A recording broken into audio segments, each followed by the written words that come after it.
আকাশ জুড়ে ছুটে গেছে মার্কিন যুদ্ধবিমান, কেঁপে উঠেছে ইরানের ৩টি পারমাণবিক স্থাপনা ফোর্দো, নাতান ও ইস্পাহান। একযোগে এই হামলার খবর যেন মুহূর্তেই ছড়িয়ে দেয় বৈশ্বিক উদ্বেগ। প্রশ্ন ওঠে, এই হামলায় কী পরিমাণ তেজস্ক্রিয়তা ছড়িয়েছে? পুরো বিশ্ব একবারই সাক্ষী হয়েছিল জাপানে পরমাণু বিস্ফোরণের তেজস্ক্রিয়তার, যার পরিণতি আজও মানুষকে মনে করিয়ে দেয় সেই ভয়াবহ উৎকণ্ঠার কথা। ইরানে পরমাণু কেন্দ্রে হামলার পর যদি সত্যি তেজস্ক্রিয়তা ছড়িয়ে পড়ে, তবে হিরোশিমা ও নাগাসাকির মতো প্রত্যক্ষ সাক্ষী হতে পারে ইরান সহ মধ্যপ্রাচ্য। তবে স্বস্তির খবর এসেছে স্বয়ং ইরান থেকেই।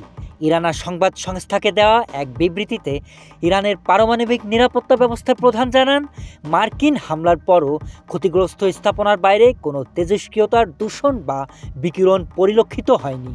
হামলার আগেই স্বাস্থ্য ও নিরাপত্তা বিষয়ক পূর্ব পরিকল্পনা নেওয়া ছিল এবং জনগণের সুরক্ষায় দ্রুত প্রতিরোধমূলক ব্যবস্থা কার্যকর করা হয়। এদিকে কুয়েত থেকেও এসেছে স্বস্তির বার্তা।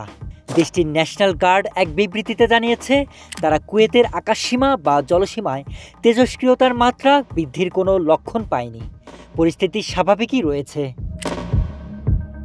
এদিকে বিশ্লেষকরা বলছেন, পারমাণবিক স্থাপনায় হামলা হলে তেজস্ক্রিয়তা ছড়ানোর আশঙ্কা থেকেই যায়। তবে ঘটনাস্থলে ব্যবহৃত উপকরণ যদি কম মাত্রার সমৃদ্ধ ইউরেনিয়াম হয়, তাহলে রেডিয়েশন ছড়ানোর সম্ভাবনা খুবই কম থাকে।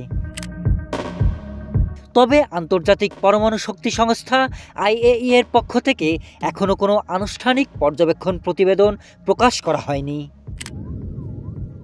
শরীফ Rahat, news desk, hello Bangla.